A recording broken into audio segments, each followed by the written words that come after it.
So thank you we're now concluding. There have been some suggestions, as was mentioned by our Maltese colleague, and we'll put them on the slides above us. I must recall that these are the Riga recommendations are non-binding to the governments. These are a compilation of the expert views over the past few days and before that. And just as an introduction, I would like to thank on behalf of the Ministry of Foreign Affairs, our cooperation with the Europeans throughout the world, the Latvian Foreign Policy Institute, European Latvian associations, and the support that we got from the European Commission, the Friedrich Ebert Stiftung, and the Nordic Council of Ministers office in Riga that supported the conference. I think you'll agree that if we set out as a conference at the D level, that we've raised the stakes. And I would encourage you that when we, let's say, adopt or agree upon these Riga recommendations, that we forward them to our political leaders, our policymakers, move them forward through our bodies to also the European institutions, the relevant Directorate Generals that were represented here, the DG for Justice, Consumers, Union, Citizenship Rights and Free Movement, and also the DG for Employment, Social Affairs and Inclusion. And what I'd like to also say that we've, when we move these, let's say, our wish list forward, we have one of our Luxembourg colleagues that here today, and also we've been in contact with the Netherlands. They had a keen interest in this meeting because they will have a special conference devoted to the third panel that we've had in our conference. So it's already shown that we will be we and our European colleagues will be moving forward the ideas presented here over the last 2 days. Now Aldis will introduce these additional suggestions.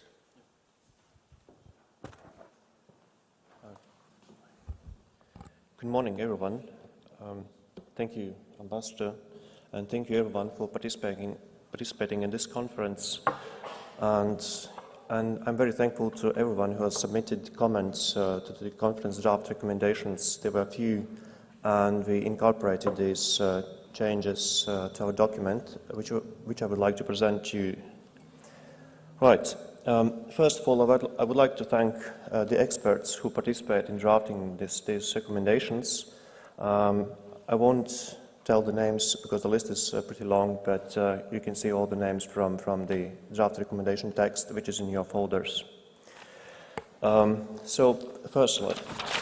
It's here. We introduced a few changes in the introduction part, paragraph 3, which says that mobility is expected to grow quite significantly in the foreseeable future, given the growing availability of cheap travel.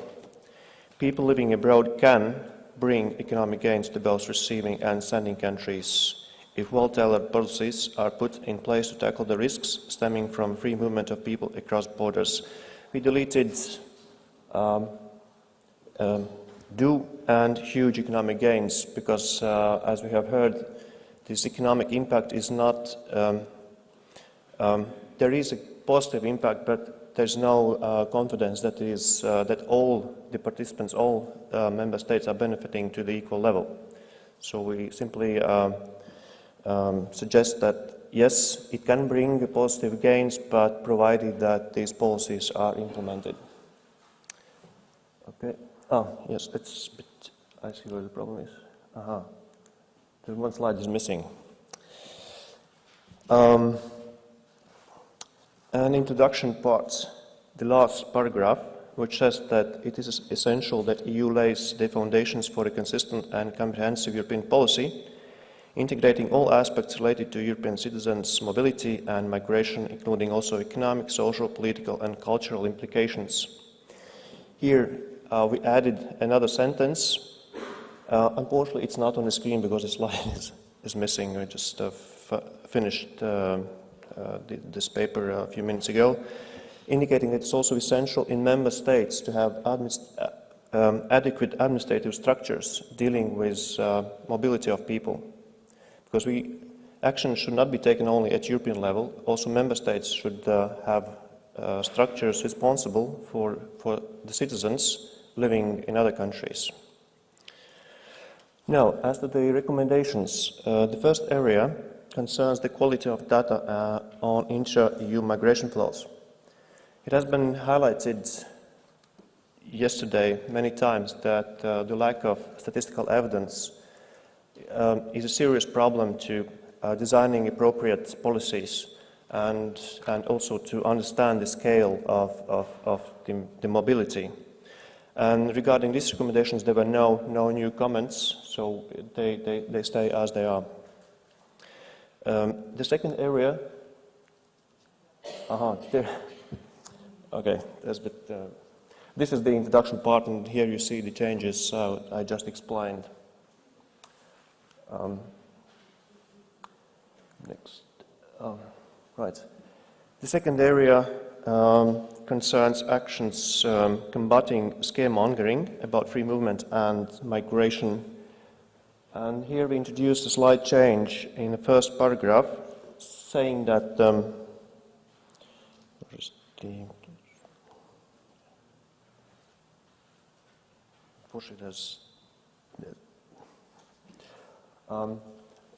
as you see, first paragraph, the last sentence, we say that it may outweigh the costs. As again, this the issue of precise data. It's again an issue of statistical evidence, and there was a comments indicating that this economic gain is not that obvious. So it may. We soften this claim. And the second change is that concerns the campaign, and here we find. Yeah, we introduce a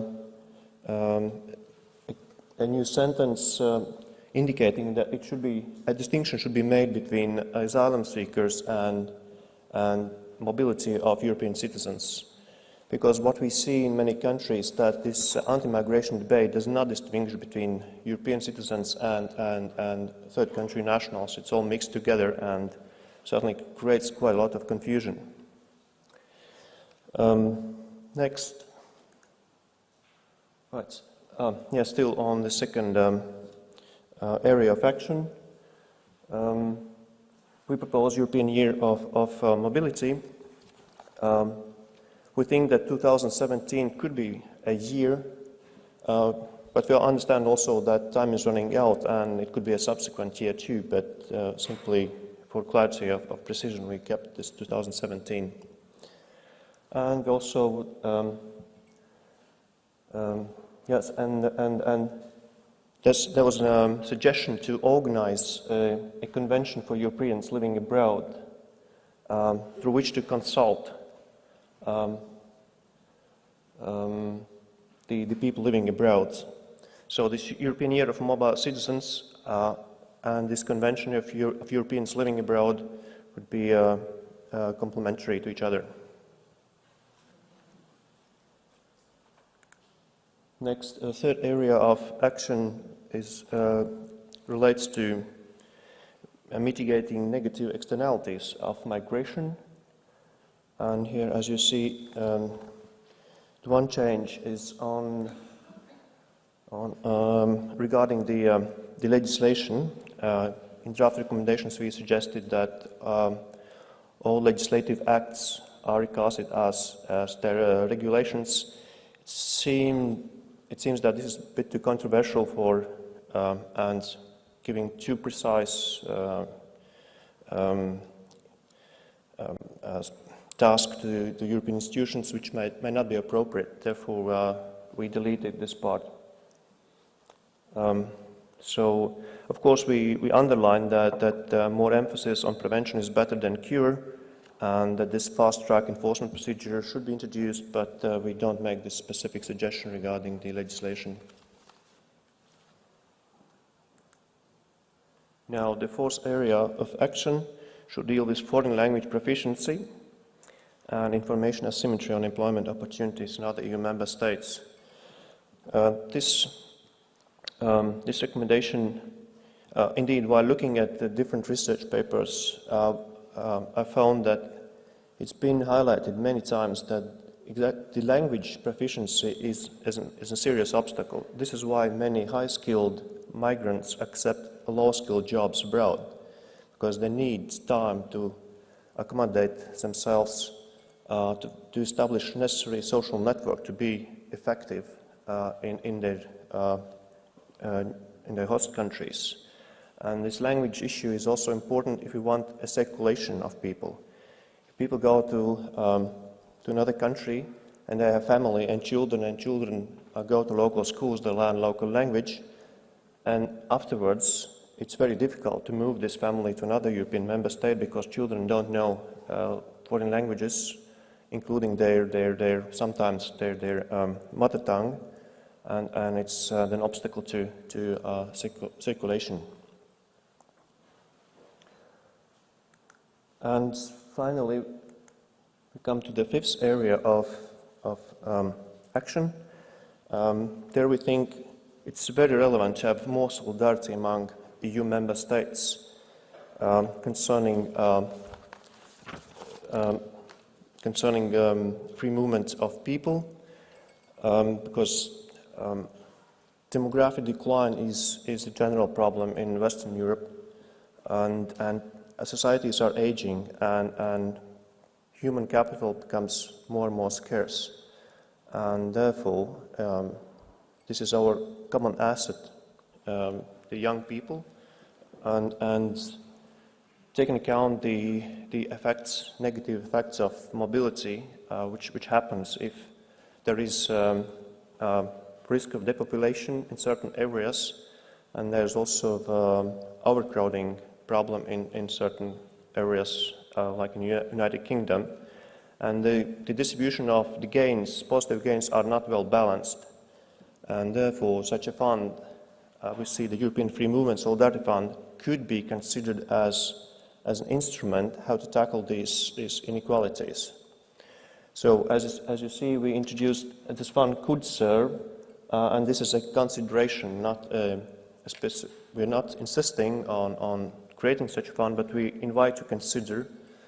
Of course, we understand that the contributions are always a very sensitive issue, and it's up to the member states to decide how to fund such a fund, but we just suggest a direction in which to think and work. All right, and these are the recommendations, and your comments are now welcome. Thank you.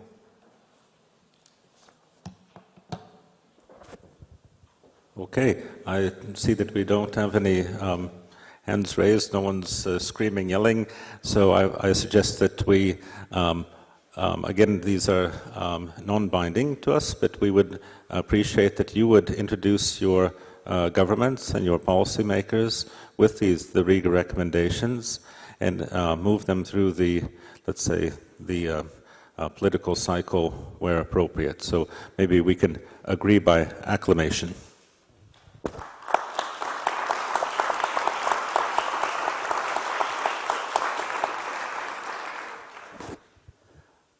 Well, that brings our conference to a conclusion.